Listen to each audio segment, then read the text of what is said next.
O persoal técnico iniciou esta mesma fin de semana unha completa revisión dos falsos teitos de xeso do edificio materno-infantil tras un incidente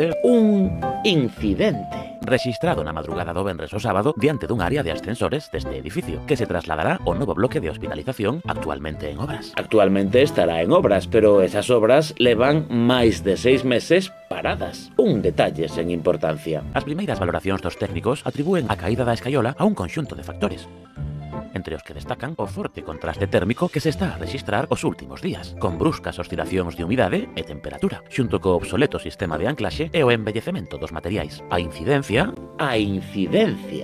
non causou danos persoais ou materiais de consideración, procedéndose a recoller e limpar a área afectada na mesma mañá do sábado, para, e hoxe mesmo, iniciar os traballos de reparación. A dirección lamenta as molestias causadas e lembra que está en obras un novo edificio de hospitalización o que se trasladará toda a actividade asistencial do materno ata a súa reforma integral xa licitada. A reforma estará licitada, así que todo o mundo pode estar tranquilo, porque os prazos na Xunta de Galicia cúmprense escrupulosamente. Por iso, o edificio de hospitalización ao que se trasladarían temporalmente os servizos do materno-infantil estará rematado entre finais deste ano e principios do próximo. Por iso, as obras levan 6 meses paradas, para non acabar antes de tempo, que logo todo é un descontrol. Un ano máis ou menos desde ahora, sí. Un ano e medio. Sabedes que todo que é obra pública é realmente difícil asustarse nas previsións, ¿no? Porque hai moitos factores implicados no desenvolvemento dese tipo de construcciones, ¿no? Pero bueno, o objetivo que este un ano e medio, pues isto foi. Pero algún problema de sobrecustes ou algo similar coa empresa, algo? Non hai ningún problema de sobrecustes.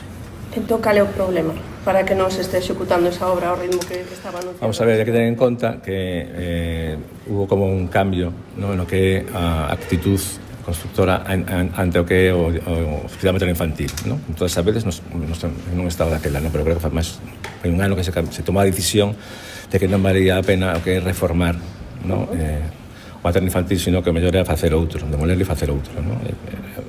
Eu non son arquitecto, son médico, pero o ordenamento é moi sencelo. Hai que adaptar as estruturas sanitarias ás necesidades reales de hoy. Non ten mucho sentido renovar, investir dinero en un edificio que, bueno, que al final non ten as características adecuadas para facer a prestación.